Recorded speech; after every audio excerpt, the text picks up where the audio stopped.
സ്നേഹം, ദിവ്യസ്നേഹം, സ്നേഹം, ദിവ്യസ്നേഹം. ലൂക്കോസ് 19:1 മുതൽ. അവൻ എരിഹോവിൽ എത്തി കടന്നു പോകുമ്പോൾ ചുങ്കക്കാരിൽ പ്രമാണിയും ധനവാനുമായ സക്കായി എന്നു പേരുള്ള ഒരു പുരുഷൻ യേശു എങ്ങനെയുള്ളവൻ എന്ന് കാണാൻ ശ്രമിച്ചു. വളർച്ചയിൽ കുറുകിയവൻ ആകൊണ്ട് പുരുഷാരം നിമിത്തം കഴിഞ്ഞില്ല. അവൻ സഞ്ചരിച്ചുകൊണ്ട് എരിഹോവ് പട്ടണത്തിലേക്ക് എത്തുവാനിടയായി. ആരാണവൻ? അവൻ ആരാണ്? നമ്മുടെ നാട്ടിൽ പലപ്പോഴും പറയാറുണ്ട്, വെളിയിൽ നിന്ന് ആരെങ്കിലും വന്നിട്ട് വീടിൻ്റെ വാതിൽ തട്ടിയാൽ അവനിവിടെ ഇല്ല എന്ന്. അവനെന്ന് പറയുമ്പോൾ ആരാണ്? നിങ്ങളുടെ ഭർത്താവായിരിക്കും. എന്നാൽ യേശുക്രിസ്തു നമ്മുടെ ദൈവമാണ്. നമ്മുടെ ദൈവമെന്ന് പറയുമ്പോൾ നമ്മയെല്ലാം സൃഷ്ടിച്ചവൻ, നമ്മുടെ സകല കാര്യങ്ങളും നോക്കുന്നവൻ, നിന്നെ സൃഷ്ടിച്ചവൻ, നിന്റെ കാന്തനായവൻ, നിന്നെ പരിപാലിക്കുന്നവൻ, നിന്റെ സകല വിഷയങ്ങൾക്കും നിന്നോട് കൂടെയിരുന്ന് നിനക്ക് വഴി കാണിച്ചു തരുന്നവനാണ് അവൻ, യേശുക്രിസ്തു. നിങ്ങൾ ഇങ്ങനെ പറയില്ലേ, അവൻ എൻ്റെ യേശുവാണ്. ഹാ, എൻ്റെ യേശുവാണ്. അല്ല, എൻ്റെ യേശുവാണ്. ശരി, എടുത്തോ, നീ തന്നെ എടുത്തോ എന്ന് പറയുമോ? ഇല്ല, എൻ്റെ യേശുവാണ്. യേശുവിനെ നാം വ്യക്തിപരമായിട്ട് അറിയണം. യേശു ഒരു കൂട്ടത്തിൻ്റെ ദൈവമല്ല. കൂട്ടമായിട്ട് ഹല്ലേലൂയ പറയും, കൂട്ടമായിട്ട് വലിയ ഭക്തിയൊക്കെ ജീവിതത്തിൽ കാണിക്കുന്നു. എന്നാൽ യേശുക്രിസ്തു നമ്മെ പഠിപ്പിച്ചത് വ്യക്തിപരമായ ജീവിതാനുഭവമാണ്. അവൻ എൻ്റെ ദൈവമാണ്, എൻ്റെ രക്ഷകനാണ്, എൻ്റെ കർത്താവാണ്, എൻ്റെ യേശുവാണ് എന്ന് നീ പറയുമ്പോൾ മാത്രമേ നിനക്കും അവനും തമ്മിൽ ബന്ധമുണ്ടാകുന്നുള്ളൂ.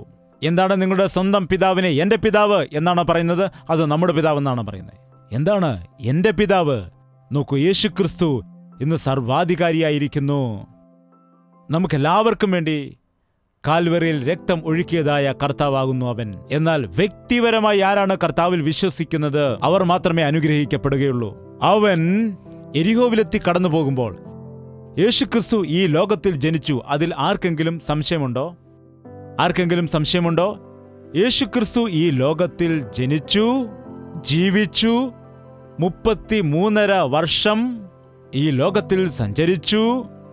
അവൻ കാൽവരി ക്രൂശിൽ ക്രൂശീകരിക്കപ്പെട്ടു, അവൻ അടക്കപ്പെട്ടു. 3-ാമത്തെ ദിവസം അവൻ മരണത്തെ ജയിച്ച് ഉയർത്തി എഴുന്നേൽക്കാനും ഇടയായി. ഹല്ലേലൂയ! ഇതിൽ ആർക്കെങ്കിലും സംശയമുണ്ടെങ്കിൽ പറയുക. ആ സംശയത്തെ മാറ്റണമെങ്കിൽ ഇസ്രായേൽ രാജ്യത്തിലേക്ക് പോകൂ. ബേത്ലഹേം എന്ന ഗ്രാമത്തിലാണ് യേശുക്രിസ്തു ജനിച്ചത്. അവൻ വളർന്നതും അവന്റെ കാര്യങ്ങളെല്ലാം ചെയ്തതും മറ്റും നസ്രേത്ത് എന്ന ഗ്രാമത്തിൽ. അതുപോലെ അവൻ സഞ്ചരിച്ചതായ ഗലീലിയ സമുദ്രം, യോർദാൻ നദി, യെരുശലേം പട്ടണം, ഇവയെല്ലാം നിങ്ങൾക്ക് കാണണമെങ്കിൽ ഇന്ന് നിങ്ങൾ പാലസ്തീൻ രാജ്യത്തിലേക്ക് പോയാൽ കാണുവാൻ കഴിയും. അതുമാത്രമല്ല, അവനെ ക്രൂശീകരിച്ചതായ കാൽവറി മല, അവനെ അടക്കം ചെയ്തതായ ശൂന്യമായി കിടക്കുന്ന കല്ലറ, ഇന്നും അത് അതുപോലെയുണ്ട്. യേശു ചരിത്രത്തിലെ ഒരു കെട്ടുകഥ അല്ല. അവനൊരു സാങ്കല്പിക ദൈവമല്ല, യഥാർത്ഥമായ ദൈവമാണ്. മനുഷ്യാവതാരമെടുത്ത് ഭൂമിയിലേക്ക് ഇറങ്ങി വന്നു. മനുഷ്യനായിട്ട് ഈ ലോകത്തിൽ ജനിച്ച് മനുഷ്യരാശിയുടെ പാപത്തിന് പരിഹാരമായിട്ട് തന്റെ പ്രാണനെ കൊടുത്തു. യേശുക്രിസ്തു ലോകത്തിലായിരുന്നപ്പോൾ 30 വർഷം അജ്ഞാതമായിട്ട് തന്നെയായിരുന്നു. എന്നാൽ 3.5 വർഷക്കാലം അവൻ ചെയ്തിരുന്ന വേല എന്താണെന്ന് വെച്ചാൽ, ഓരോരോ ദേശങ്ങളിലേക്ക് അവൻ സഞ്ചരിക്കുവാനിടയായി. ഒരു സ്ഥലത്തിരുന്നു കൊണ്ട് ആശ്രമം പണിതിട്ട് ഭക്തന്മാരെ എന്റെ അടുക്കിലേക്ക് വരിക എന്ന് പറഞ്ഞില്ല. നശിച്ചു പോകുന്നവരെ തിരഞ്ഞു രക്ഷിപ്പാനായിട്ട് ഞാൻ ഈ ലോകത്തിലേക്ക് വന്നു എന്ന് പറഞ്ഞതായ കർത്താവ്. എവിടെയാണ് ദുഃഖിതർ ഉള്ളത്? ആർക്കാണ് സങ്കടം ഉള്ളത്? ആർക്കാണ് പ്രശ്നങ്ങൾ ഉള്ളത്? ആരാണ് തകർച്ചയിലായിരിക്കുന്നത്? ആരാണ് ആവശ്യത്തിലായിരിക്കുന്നത്? അവരെ അന്വേഷിച്ചുകൊണ്ട് അവരുടെ അടുത്തേക്ക് പോയതായ കർത്താവ്. എരിഹോ പട്ടണം ശപിക്കപ്പെട്ട പട്ടണമാണ്. അവിടേക്ക് പോകുവാൻ ആർക്കും ഇഷ്ടമുള്ളതല്ല. അത് ഉണങ്ങി വരേണ്ടതായ സ്ഥലമാണ്. അവിടെ യാതൊരുവിധമായ നന്മകളും ഇല്ല. ആ എരിഹോ പട്ടണത്തിലേക്ക് യഹൂദന്മാർ ഒരിക്കലും കടക്കുകയില്ല. എന്നാൽ യേശു കർത്താവ് ആ തള്ളപ്പെട്ട് കിടക്കുന്നതായ, ഉപേക്ഷിക്കപ്പെട്ട് കിടക്കുന്നതായ എരിഹോ പട്ടണത്തിലൂടെ കടന്നു പോകുന്നു എന്നാണ് വായിക്കുന്നത്. എന്തിനു വേണ്ടിയാണ്? അവിടെ ഒരു വ്യക്തിയുണ്ട്, അവന്റെ ജീവിതത്തെ മാറ്റണം, അവനെ പുതിയൊരു മനുഷ്യനാക്കി മാറ്റണം എന്ന് ആശിക്കുകയാണ്. എത്രയോ മീറ്റിങ്ങുകൾ ഇപ്പോൾ നടക്കുന്നുണ്ട്, എത്രയോ സ്ഥലങ്ങളിൽ മീറ്റിങ്ങുകൾ നടക്കുന്നു. എന്നാൽ ഇന്ന് ഇവിടെ ഈ മീറ്റിംഗ് എന്തുകൊണ്ട് നടക്കുന്നു എന്നറിയാമോ? ആർക്കു വേണ്ടിയായിരിക്കാം? നിനക്ക് വേണ്ടിയായിരിക്കാം.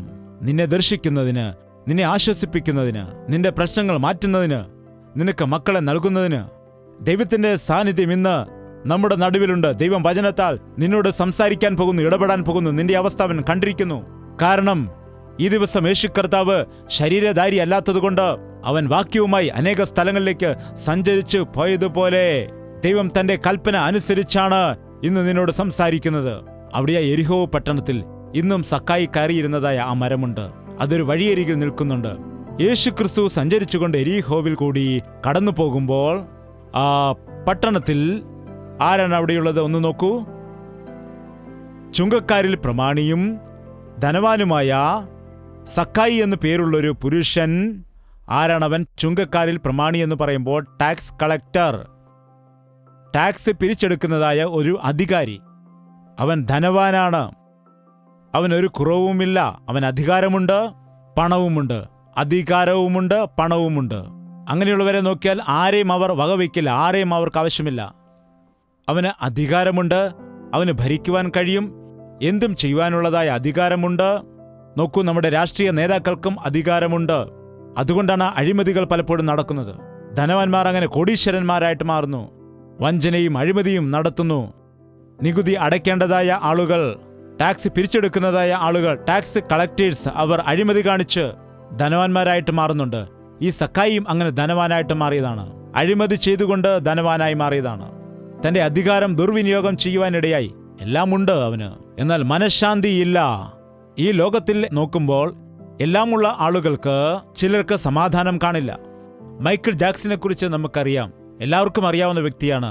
നല്ലവണ്ണം ഡാൻസ് കളിക്കും, ശരീരം ഇളക്കി ഡാൻസ് കളിക്കും. കോടിക്കണക്കിന് പണവും സമ്പത്തും വസ്തു വകകളും സമ്പത്തുമെല്ലാം അമേരിക്കയിൽ സമ്പാദിച്ചു കൂട്ടാനിടയായി. എന്നാൽ എന്താണ്, ഒരു തവണ അദ്ദേഹം ഇങ്ങനെ പറഞ്ഞു, എന്റെ ജീവിതത്തിൽ എല്ലാമുണ്ട്, എനിക്ക് ആവശ്യമായിരിക്കുന്നത് എല്ലാമുണ്ട്. എന്നെ ഒരുപാട് സ്നേഹിക്കുന്ന, എന്നെക്കുറിച്ച് ആവേശം കൊള്ളുന്ന ഒരുപാട് ഫാൻസ് എനിക്കുണ്ട്, എനിക്ക് ഒരുപാട് പണമുണ്ട്, എനിക്ക് സകലതുമുണ്ട്. എന്നാൽ മനസ്സമാധാനം ഇല്ല എന്ന് താൻ തന്നെ ഒരു ദിവസം പറഞ്ഞു. എല്ലാമുണ്ടെങ്കിലും എന്താണില്ലാത്തത്? നാം പലപ്പോഴും ചിന്തിക്കാറുണ്ട്. പണക്കാരെ നോക്കിയിട്ട് നിങ്ങൾക്ക് എന്താണ് കുഴപ്പം? നിങ്ങൾക്ക് ആവശ്യത്തിന് പണമുണ്ട്, എന്താണ് കുഴപ്പം? അവരുടെ കഷ്ടത നിങ്ങൾക്ക് എന്തറിയാം? ഇപ്പോൾ 1 കോടി രൂപ നിങ്ങളുടെ കൈ തന്നിട്ട് വീട്ടിൽ കൊണ്ടുവയ്ക്കൂ എന്ന് പറഞ്ഞാൽ ഇന്ന് രാത്രി നിങ്ങൾക്ക് സമാധാനത്തോടെ ഉറങ്ങാൻ കഴിയുമോ? ഇവിടെ നിന്ന് 1 കോടി രൂപ നിങ്ങൾ എങ്ങനെയാണ് വീട്ടിൽ കൊണ്ടുപോകുന്നത്? നിങ്ങൾ കൊണ്ടുപോകുന്ന സമയത്തും നിങ്ങളുടെ ഹൃദയം ടപടപ ടപടപ ടപടപ എന്നടിക്കും. അങ്ങനെ അടിക്കില്ലേ? അനേകരും ചിന്തിക്കുന്നു പണമുണ്ടെങ്കിൽ നന്നായിരിക്കുമെന്ന്. എന്നാൽ അത് വെറുതെയാണ്. പണമുള്ളവർക്ക് അവരുടേതായ കഷ്ടപ്പാടുകളുണ്ട്. എല്ലാമുള്ളവർക്കും അവരുടേതായ ബുദ്ധിമുട്ടുകളുണ്ട്. ഒന്നുമില്ലാത്തവർക്കും അവരുടേതായ കഷ്ടതയും ബുദ്ധിമുട്ടുമുണ്ട്. എന്നാൽ യേശു ക്രിസ്തുവിനെ എല്ലാവർക്കും വേണം. അവൻ ധനവാന്മാരുടെ ദൈവമാണ്, പാവപ്പെട്ടവരുടെ ദൈവമാണ്, വിദ്യാഭ്യാസമുള്ളവരുടെ ദൈവമാണ്, വിദ്യാഭ്യാസമില്ലാത്തവരുടെ ദൈവമാണ്. എന്തുകൊണ്ടെന്നാൽ എല്ലാവർക്കും അവരുടേതായ കഷ്ടങ്ങളിൽ നിന്ന് വിടുവിക്കുവാൻ കഴിയുന്നവനാണ്. ഈ സക്കായി തന്റെ പണം കൊണ്ട് എന്തൊക്കെയോ നേടുവാൻ വേണ്ടി പരിശ്രമിച്ചു. എന്നാൽ ഒരു നല്ല ചിന്ത അവനുണ്ടാകുവാൻ ഇടയായി. യേശു എങ്ങനെയുള്ളവൻ എന്ന് കാണുവാൻ ആഗ്രഹിച്ചു. യേശു കർത്താവ് ആരാണെന്നൊന്ന് മനസ്സിലാക്കണം എന്നുള്ള ആശ നിങ്ങൾക്കുള്ളതുകൊണ്ടാണ് ഇവിടേക്ക് വന്നത്. എന്നാൽ ഇപ്പോഴും അനേകം ആളുകൾക്ക് ആ ആഗ്രഹം ഇല്ലാത്തവരാണ്. ഒരുപക്ഷെ ആരെങ്കിലും നിങ്ങളോട് യേശു ക്രിസ്തു ആരാണെന്ന് ചോദിച്ചാൽ നിങ്ങൾ എന്തു പറയും? ഞങ്ങളുടെ പാസ്റ്ററോട് ചോദിച്ചിട്ട് പറയാമെന്ന് പറയുമോ? ആരാണ് യേശു ക്രിസ്തു? ആരാണ് യേശു? പറയൂ. നമ്മളിപ്പോഴും യേശുവിനെ ചിത്രത്തിൽ മാത്രമാണ് കാണുന്നത്. ഹൃദയം തുറന്ന ഒരു പടമുണ്ടല്ലോ, അതാണ് യേശു ക്രിസ്തു എന്ന് പറയും. ഇങ്ങനെ ക്രൂശിൽ കിടക്കുന്ന ഒരുവനുണ്ടല്ലോ, അവനാണ് യേശു ക്രിസ്തു. ഇങ്ങനെ മുഴങ്കാൽ മടക്കി പ്രാർത്ഥിക്കുന്ന ചിത്രമിൽ അവനാണ് യേശു ക്രിസ്തു എന്ന് പറയുന്ന ക്രിസ്ത്യാനികളും ഇന്ന് അനേകം ആളുകളുണ്ട്. യേശു ആരാണെന്ന് ചോദിച്ചാൽ ഒരു ദൈവമാണെന്ന് പറയുന്നതായ ആളുകൾ, അവനും ഒരു ദൈവമാകുന്നു എന്ന് പറയുന്ന ആളുകൾ പലരുമുണ്ട്. അവനും ഒരു ദൈവമാണെന്നോ? ഞാനൊഴികെ മറ്റൊരു ദൈവവും നിങ്ങൾക്ക് ഉണ്ടാകുവാൻ പാടില്ലെന്ന് പറഞ്ഞവൻ. ഇന്ന് അനേകം ആളുകൾക്കും ക്രിസ്ത്യാനികൾ എന്ന് വിളിക്കപ്പെടുന്നവർക്കും യേശു ക്രിസ്തുവിലുള്ളതായ മഹത്വത്തെ അറിയില്ല. യേശു ആരാണെന്ന് അറിയില്ല. യേശുവിനെ കുറിച്ച് ഞങ്ങളെപ്പോലുള്ള ദൈവദാസന്മാർ എത്ര ഒച്ച വെച്ച് പറഞ്ഞിട്ടും നിങ്ങൾക്ക് മനസ്സിലാകുന്നില്ല. യഹോവ നല്ലവനെന്ന് രുചിച്ചറിയുക എന്ന് വചനം പറയുന്നു. ആ ശമരിയ സ്ത്രീ യേശുക്രിസ്തുവിനോട് സംസാരിക്കുമ്പോൾ അവളുടെ ഹൃദയദൃഷ്ടി തുറക്കുവാനിടയായി. നീ സത്യമായും ദൈവപുത്രനെന്ന് ഞാൻ വിശ്വസിക്കുന്നു, എന്റെ ഹൃദയത്തിലെ രഹസ്യങ്ങൾ നീ വെളിപ്പെടുത്തുന്നു എന്ന് പറഞ്ഞവൾ അതിശയിച്ചു. ഞങ്ങൾ കാത്തിരുന്ന മിശിഹ നീയാണെന്ന് ഞങ്ങൾ വിശ്വസിക്കുന്നു. നാട്ടിലേക്ക് ചെന്നിട്ട് ഞാൻ ചെയ്തതെല്ലാം എന്നോട് പറഞ്ഞതായ ഇവനെ നോക്കുക, ഇവൻ യേശുക്രിസ്തുവല്ലേ എന്ന് സാക്ഷ്യം പറഞ്ഞു. ആ ദേശത്തിലുള്ള എല്ലാവരും യേശുവിന്റെ അടുക്കിലേക്ക് ഓടി വന്നു. 2 ദിവസം ഞങ്ങളോടുകൂടെ താമസിക്കുമെന്ന് പറഞ്ഞ് യേശുവിനെ അവരവിടെ നിർത്തുവാൻ ഇടയായി. ആ 2 ദിവസവും യേശുക്രിസ്തു പറഞ്ഞതായ വാക്യങ്ങളെല്ലാം കേട്ട് പിന്നീട് സ്ത്രീയുടെ അരികിൽ വന്ന് എന്തു പറഞ്ഞെന്നറിയാമോ? ഞങ്ങളുടെ ചെവി കൊണ്ട് തന്നെ ഞങ്ങൾ കേട്ട് ഇവൻ സത്യമായിട്ടും ലോകരക്ഷകൻ ആകുന്നു എന്ന് മനസ്സിലാക്കിയിരിക്കുന്നു. യേശു ആരാണ്? നീ പറഞ്ഞതുകൊണ്ട് അല്ല, ഞങ്ങളുടെ ചെവി കൊണ്ട് തന്നെ ഞങ്ങൾ കേട്ടു യേശുവിനെക്കുറിച്ച്. അവൻ ലോകത്തിനു തന്നെ രക്ഷകനായിരിക്കുന്നു എന്ന് തിരിച്ചറിഞ്ഞു. ദയവ് ചെയ്ത് നമ്മുടെ നാട്ടിൽ ചിലർ പറയാറുണ്ട് നിർബന്ധിച്ച് മതം മാറ്റുന്നു എന്നൊക്കെ. യേശുക്രിസ്തു ഒരു വ്യക്തിയെയും ഒരിക്കലും നിർബന്ധിച്ചിട്ടില്ല. ഇതാ ജീവൻ, ഇതാ മരണം, ഇതാ ഇടുക്കമുള്ള വാതിൽ, ഇതാ വിശാലമായ വാതിൽ, ഇതാ സ്വർഗം, ഇതാ നരകം. ഏത് വേണമോ തിരഞ്ഞെടുക്കൂ. അത് നിന്റെ ഇഷ്ടമാണ്, നിന്റെ ഇഷ്ടമാണ്. ലോകമനുഷ്യർക്ക് ഒരുപാട് ആശകളുണ്ട്. ഒരുപക്ഷെ നിന്റെ ആശ എന്താണെന്ന് ചോദിച്ചാൽ എത്രയോ ആശകൾ പറയും. നമുക്ക് ഒരുപാട് ആശകളും ഒരുപാട് സ്വപ്നങ്ങളുമുണ്ട്. എന്നാൽ നമ്മുടെ ആഗ്രഹങ്ങളും ആശകളും പലപ്പോഴും നാം ചിന്തിക്കുകയാണെങ്കിൽ അത് സാധിക്കുവാൻ കഴിയുകയില്ലായിരിക്കാം. വലിയ വലിയ ആഗ്രഹങ്ങളായിരിക്കും പലപ്പോഴും. എന്താണ്? മനുഷ്യന്റെ ഉള്ളിൽ ഒരുപാട് ആശകൾ ഉണ്ടാകാറുണ്ട്. എന്നാൽ എപ്പോഴെങ്കിലും യേശുവിനെക്കുറിച്ച് അറിയണമെന്നുള്ളതായ ആശ, അവന്റെ ബലത്തെ മനസ്സിലാക്കണമെന്നുള്ള ആശ, അവന്റെ സ്നേഹത്തെ തിരിച്ചറിയണമെന്നുള്ളതായ ആശ, അവൻ നൽകുന്ന രക്ഷ കരസ്ഥമാക്കണമെന്ന ആശ നിങ്ങളുടെ ജീവിതത്തിൽ ഉണ്ടാകാറുണ്ടോ? ശലോമോൻ എന്ന പേരുള്ള വലിയൊരു രാജാവുണ്ടായിരുന്നു. ആ രാജാവിന് ഒരിക്കൽ എല്ലാം നേടിയെടുത്തതിന് ശേഷം മനുഷ്യന് എന്ത് ചെയ്താൽ സംതൃപ്തി അനുഭവിക്കാൻ കഴിയും എന്ന് നോക്കുവാൻ വേണ്ടി ആഗ്രഹിച്ചു. അതായത് ഈ ലോകത്തിലുള്ളതായ മനുഷ്യർക്ക് മാക്സിമം ഹാപ്പിനെസ് എന്തിൽ നിന്ന് ലഭിക്കും, ഈ ലോകത്തിലുള്ളതായ മനുഷ്യർ എന്തിലാണ് ഏറ്റവും കൂടുതൽ ആനന്ദിക്കുന്നത്, മനുഷ്യനെ ഏറ്റവും കൂടുതൽ സന്തോഷിപ്പിക്കുന്നത് എന്താണെന്ന് നോക്കുവാൻ ആഗ്രഹിച്ചു. രാജാവ് വിചാരിച്ചാൽ എന്തും നേടിയെടുക്കാൻ കഴിയുമെന്ന് വിചാരിച്ച്, രാജാവിന് എന്തും ചെയ്യുവാൻ കഴിയും എന്ന് വിചാരിച്ചുകൊണ്ട് അവൻ എന്താണ് ചെയ്തതെന്ന് അറിയാമോ? സഭാപ്രസംഗി 2-ാം അധ്യായത്തിലുണ്ട്. നിങ്ങൾ ഇപ്പോൾ വായിക്കേണ്ട, കാരണം നമുക്ക് സമയം കുറവായതുകൊണ്ട് ഞാൻ പോവുകയാണ്. വീഞ്ഞു കുടിച്ച് തന്റെ വയറ് നിറയ്ക്കുവാൻ വേണ്ടി അവൻ ആഗ്രഹിച്ചു. എന്തിലാണ് സന്തോഷമുള്ളത്? മജാ. മദ്യപാനത്തിൽ സന്തോഷമുണ്ടോ? കുടിക്കുന്നവരെ നോക്കൂ, കുപ്പിയൊക്കെ പിടിച്ചുകൊണ്ട് ഇങ്ങനെ നിൽക്കും. എനിക്ക് ലോകത്തിൽ ഒന്നും വേണ്ട, എൻ്റെ ഭാര്യയും വേണ്ട, മക്കളും വേണ്ട, എനിക്ക് ആ ബോട്ടിൽ മാത്രം മതി, ബോട്ടിൽ മാത്രം എനിക്ക് തന്നാൽ മതി. ഇതിൽ തന്നെയാണ് എല്ലാ സന്തോഷവും. എടാ, നരകത്തിൽ പോകും. എവിടെയാണ് നരകം? സ്വർഗം നോക്ക്, എൻ്റെ കയ്യിൽ തന്നെ ഉണ്ടെന്നാണ് പറയുന്നത് ഒരുത്തൻ. എന്താണ്? മദ്യക്കുപ്പിയാണ് അവൻ്റെ സ്വർഗമെന്ന്. എടാ ഭ്രാന്ത, ആ മദ്യം കുടിച്ചിട്ട് നീ സ്വർഗം അനുഭവിക്കുകയാണെന്നാണോ വിചാരിച്ചത്? എന്നാൽ നിന്റെ ജീവിതത്തെക്കുറിച്ച് ഒന്ന് ചിന്തിക്കുക. മദ്യപന്മാരെ നോക്കുക, അവർ സന്തോഷത്തോടെ ആയിരിക്കുന്നു എന്നാണോ വിചാരിക്കുന്നത്? അവർ സന്തോഷത്തിന് വേണ്ടിയാണ് മദ്യപിക്കുന്നത്. എന്നാൽ മദ്യപിച്ച ശേഷം ഉള്ള സന്തോഷത്തെ അവർ കെടുത്തി കളയുകയാണ് ചെയ്യുന്നത്. ഉള്ള ആരോഗ്യത്തെ നഷ്ടപ്പെടുത്തുന്നു, അപമാനങ്ങൾ വരുത്തിവെക്കുന്നു, കടം വരുത്തിവെക്കുന്നു, കുടുംബങ്ങൾ തകർത്തു കളയുന്നു. മദ്യപാനികളെ, നിങ്ങൾക്ക് കഷ്ടം. ഇന്നത്തെ സഭകളിൽ മദ്യപാനികൾ ഉണ്ടോ? തീർച്ചയായും കാണും. എന്താണ്? ചിലർ പറയും ഞങ്ങൾ അധികം കുടിക്കില്ല, അല്പം മാത്രമേ കുടിക്കൂന്ന്. ഒരാൾ പറഞ്ഞു ഞാൻ മദ്യപിച്ചിട്ട് വെളിയിൽ വരിയില്ല, സുഖമായി കിടന്നുറങ്ങുമെന്ന്. നീ കുടിച്ചിട്ട് കിടന്നുറങ്ങുന്നവനാണെങ്കിലും, കുപ്പിക്കണക്കിന് മദ്യം കുടിക്കുന്ന വ്യക്തിയാണെങ്കിലും, നീ അല്പസ്വല്പം പെഗ്ഗടിക്കുന്ന വ്യക്തിയാണെങ്കിലും, നീ ഒരു വലിയ കുടിയനാണെങ്കിലും, നീ ഒരു ചെറിയ കുടിയനാണെങ്കിലും, നീ മദ്യപാനി തന്നെയാണ്. മദ്യപാനികൾ ദൈവത്തിന്റെ രാജ്യം അവകാശം ആക്കുകയില്ല. മദ്യപിക്കുന്ന ആളുകളെ നോക്കുക. അവർ കുടിച്ചതിൻ്റെ ആ ലഹരിയിലായിരിക്കുമ്പോൾ ഒരാളോട് ചോദിച്ചു നീ എന്തിനാണ് ഇങ്ങനെ കുടിക്കുന്നത്? അപ്പോൾ പറയുകയാണ് എൻ്റെ ഭാര്യയെ എനിക്ക് ഭയമാണ്, അതുകൊണ്ടാണ് കുടിക്കുന്നതെന്ന്. അതെന്തുകൊണ്ടാണ്? ഭാര്യയെ ഭയപ്പെട്ടിട്ട് കുടിക്കുമ്പോൾ എന്ത് സംഭവിക്കും? കുടിച്ചാൽ ധൈര്യം കിട്ടുമെന്ന്. അപ്പൊ സാധാരണയാണെങ്കിൽ എനിക്ക് ഭാര്യയോട് നേരിട്ട് സംസാരിക്കാൻ കഴിയില്ല. എന്നാൽ മദ്യപിച്ചു കഴിഞ്ഞാൽ ഹേയ് ഹോയ് ഡി എന്താണൊക്കെ സിംഹത്തെ പോലെ പറയും. എന്നാൽ ആ മദ്യത്തിന്റെ ലഹരിയെല്ലാം ഇറങ്ങിപ്പോയാൽ പിന്നെ ആ ശക്തിയൊക്കെ പോയിട്ട് പിന്നെ എന്ന് പറഞ്ഞ് കുരങ്ങനെ പോലെ ആകും എന്നാണ്. കുടിക്കുന്നവൻ ആദ്യം സിംഹത്തെ പോലെ ആയിരിക്കും, പിന്നീട് കുരങ്ങനെ പോലെ ആയിരിക്കും. ഇനി കുറച്ചുകൂടെ മദ്യം തലയ്ക്ക് പിടിച്ചു കഴിഞ്ഞാൽ പിന്നെ അവൻ പിന്നെ താഴെ വീണു പോകാനിടയാം. താഴെ വീണിട്ട് അങ്ങനെ പന്നിയെ പോലെ ആകുമെന്നാണ്. അങ്ങോട്ടും ഇങ്ങോട്ടും ആടി ഓടയിലും അവിടെയും ഇവിടെയൊക്കെ എവിടെ ചെന്നാലും അവിടെ വീഴുന്നത് കാണാം. മദ്യപാനികൾ തങ്ങളുടെ മനസ്സാക്ഷിയെ നശിപ്പിക്കുകയാണ് ചെയ്യുന്നത്. നിന്റെ പ്രശ്നങ്ങൾക്ക് പരിഹാരം മദ്യപാനം അല്ല. മദ്യപാനത്തിൽ നിനക്ക് സന്തോഷം ലഭിക്കില്ല. ബൈബിളിൽ എഴുതിയിരിക്കുന്നു, സദൃശവാക്യങ്ങൾ 23-ാം അധ്യായത്തിൽ, ആർക്കു കഷ്ടം, ആർക്കു സങ്കടം, ആർക്കു കലഹം, ആർക്കു ആവലാതി, വീഞ്ഞു കുടിച്ചുകൊണ്ട് നേരം വൈകിക്കുന്നവർക്കും മദ്യം രുചിച്ചു നോക്കുവാൻ പോകുന്നവർക്കും തന്നെ. എത്രയോ ആളുകൾ ഇന്ന് മദ്യപാനത്തിന് അടിമപ്പെട്ടിട്ട് അതിൽ നിന്ന് രക്ഷപ്പെടുവാൻ കഴിയാതെ കിടക്കുന്നു. എത്രയോ യൗവനക്കാർ ഇന്ന് മയക്കുമരുന്നിന് അടിമകളായിട്ട് മാറുന്നു.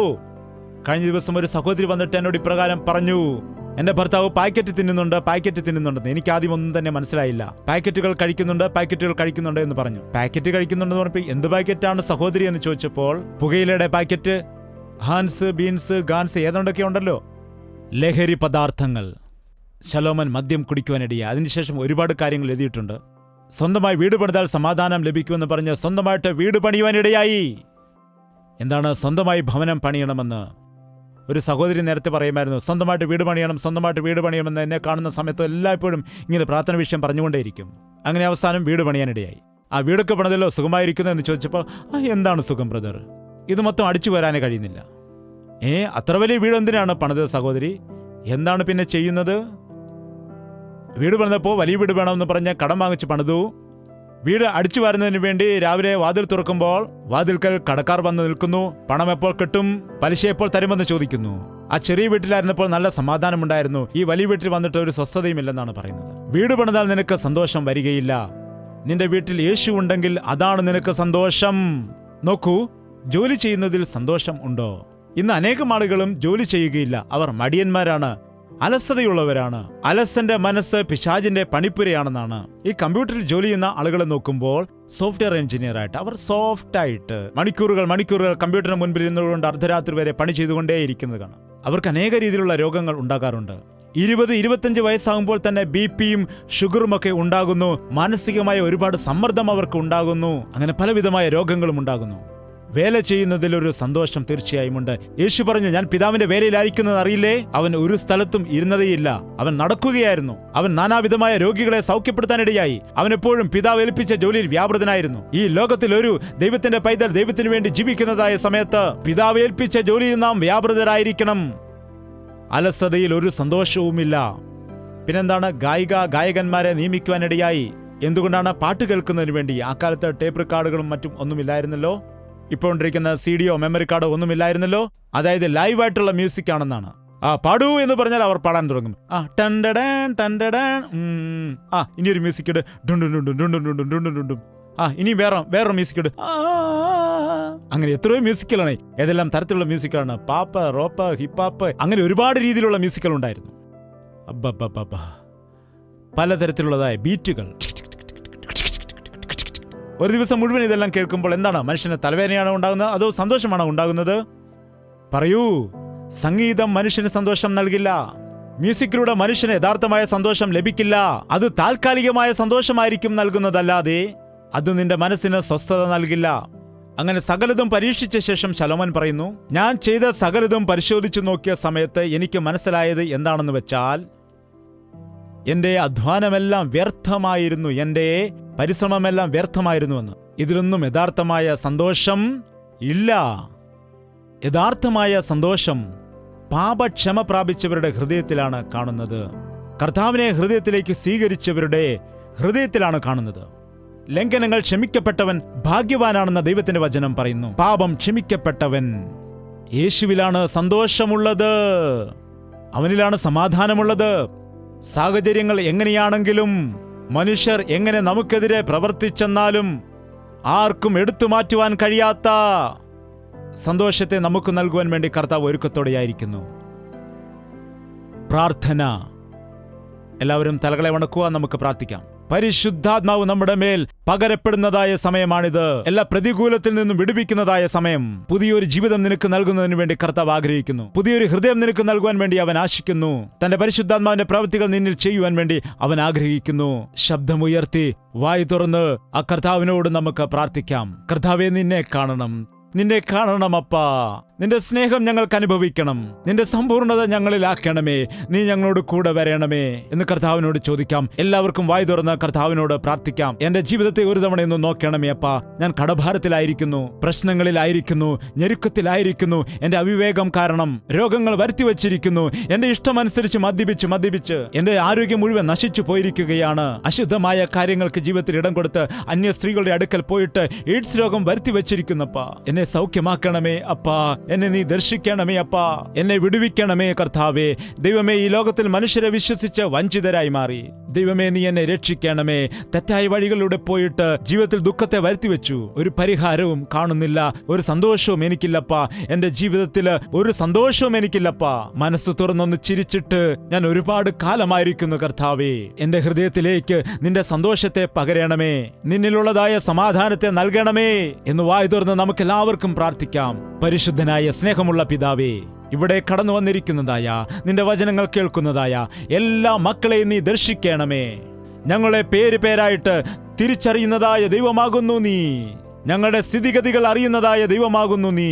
ഞങ്ങളുടെ മനസ്സിൽ നിന്ന് വരുന്നതായ ഞരക്കങ്ങൾ പോലും കേൾക്കുന്നവനാണ് നീ.